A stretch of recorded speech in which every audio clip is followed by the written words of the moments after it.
Welcome back, guys. We're in yet another major championship week for golf. This time, U.S. Open at Oakmont, a historic site. It's going to be a great U.S. Open week.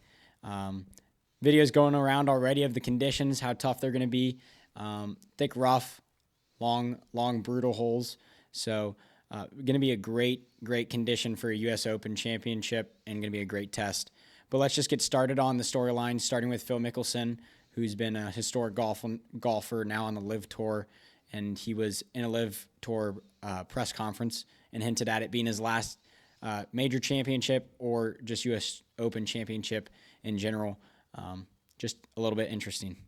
Yeah, I mean, Phil is a guy that I really loved pre-LIV. I think that, we always had that nostalgia of he was the guy that kind of kept up with Tiger. He was always fun to watch. He'd be pulling off kind of these amazing shots. And he's played solid late into his 40s. Now, as we've seen him enter his 50s and he plays in these majors, it's nothing too special. And so if this is his last chance at a Grand Slam, number one, I do want to mention, it is kind of like a de facto Grand Slam. Like, he's kind of got an asterisk. He almost gets included in there because he came in second 6 times at the U.S. Open, which for me, that might be one win. That might count as one win, but such a fun guy to watch. And so, he's such an entertainer, but him going to LIV, for me personally, I haven't been able to keep up with him as much, and he hasn't done anything too special in these majors.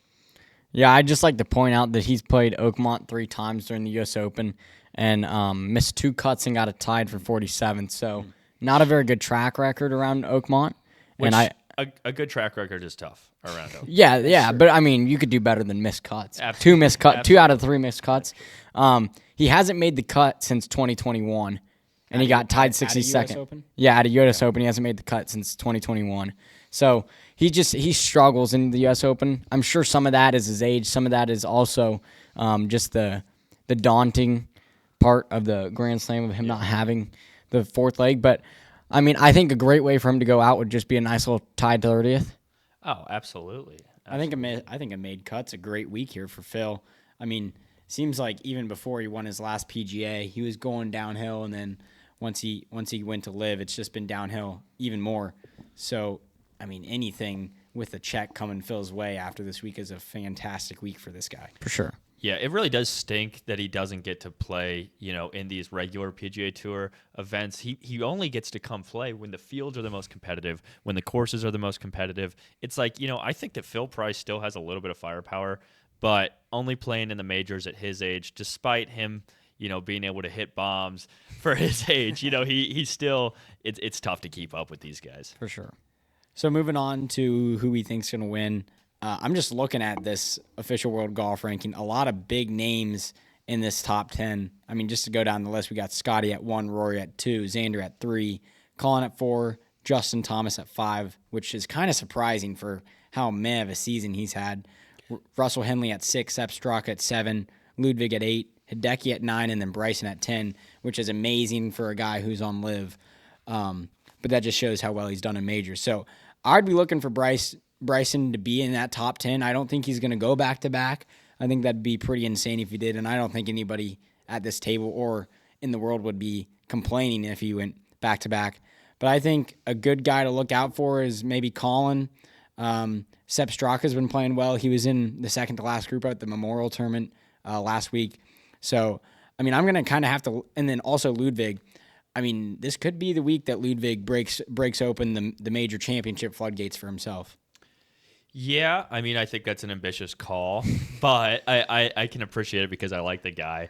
But one person I would also like to throw on that list, I'm a Colin fan. I like Colin, but Xander Schauffele is somebody who performs well in these tests that nobody else performs well in. The fun thing about the U.S. Open is you could just have, it caters to a totally different playing style than any other golf. And so it's almost like a different version of the sport. And so, we definitely can see a surprise name. But, I don't think that, calling Bryson as a favorite here is a stretch by any means. Not Rory, at all. It's just going to be, Rory's on kind of an interesting spot right now. Scary after he missed the cut. Not missing what the you cut want at the going into RBC Canadian, ridiculous. Skipping the Memorial, ridiculous. Without a call to Jack. Ooh, gosh. So I but I think Bryson, probably is a favorite. Somebody who I don't think is going to be on that final leaderboard that maybe should be by the numbers is Scottie. Scottie's somebody who I think he was like tie 41 or something. I don't hate that take. I don't hate that take at all. And he's got a very traditional play style. It's boring golf. It's fun to watch, but he's somebody who has a true appreciation, for these old Pete Dye courses. He loves Harbor Town. He loves some of these old courses, but he doesn't like, and Oakmont just got renovated. It's kind of a new style now. It's great for people who have very innovative styles like Bryson. Mm-hmm. That's kind of my take on who's going to win. Yeah, I think a fun name to throw out there. Not necessarily an underdog. I don't know if you can call him an underdog since he's third on the FedEx Cup. But I think a fun name to watch this week would be Sepp Straka. He's been up at the top of the leaderboards. I think he got on the win list this year, maybe twice. At least once. At least once for sure. But one of those guys that can come out of the pack. I wouldn't say he's a front runner by any means. I think a great finish for him this week would be 15th. But if he gets hot, I think he can win it all. I wanted to throw out another name. Ben Griffin, been playing phenomenal in May. We'll see if that continues into June. But, I mean, he's got the length to go around Oakmont. The guy, we were watching him at the Memorial Tournament. The guy's got the power that Scottie does. He's sneaky fast and sneaky long.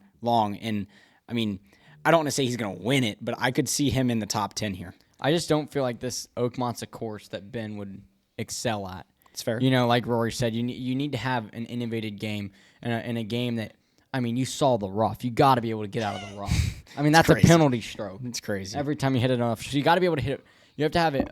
So I think a good name to mention is Minwoo Lee. The only problem with him is he doesn't know where it's going sometimes. Yeah. So, he's got the club head speed to do it, but I just don't think he knows where it's going. Yeah, I think I sympathize with Minwoo Lee too much when I'm watching him play. I should not be able to relate to these guys at all.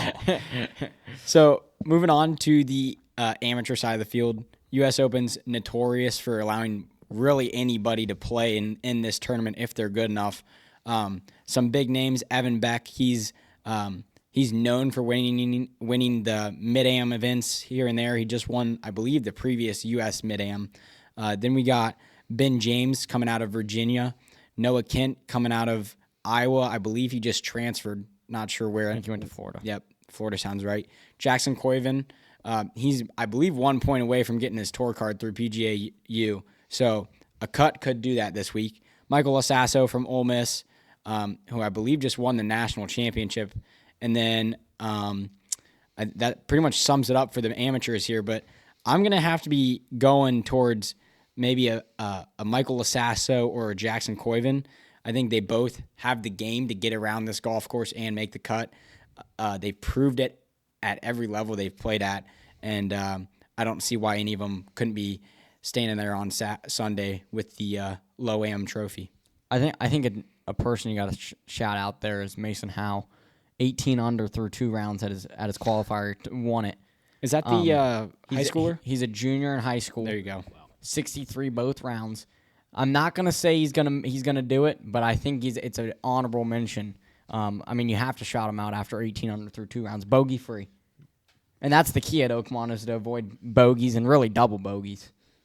Yeah, I'm not gonna sit here and pretend to know the games of these amateurs to any degree that I know, some of these professionals. But what I will say is that the opportunity for an amateur here is outstanding. And nobody's expecting an amateur to come in and win this thing.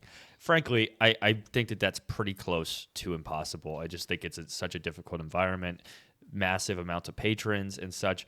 But if you can come in here and make a cut, you've got a storyline. You've got a name that is already established. And, in 2 years, if you're on the tour and somebody hears that name again, they'll be like, they recognize you, and you're building up, a base, which I think is so helpful as a professional. And so I think that's one of the coolest things that the Open does. For sure. I would agree. Nonetheless, would be cool to see Jackson Koiven if, no matter whether or not it gets him his tour card, if he makes the cut, just to see him and a few other bigger name amateurs make the cut. Love to see the next class of golf come through to our eyes before they really make it on the big stage. Absolutely. But that's all we have for you guys. Let us know who you got winning this edition of the U.S. Open. And thank you, Rory, for coming on. Always a pleasure. Yeah, absolutely. I love being on here, guys, and I'm excited for this next week. There we go. Well, thanks for watching, guys, and we'll see you next time. Peace.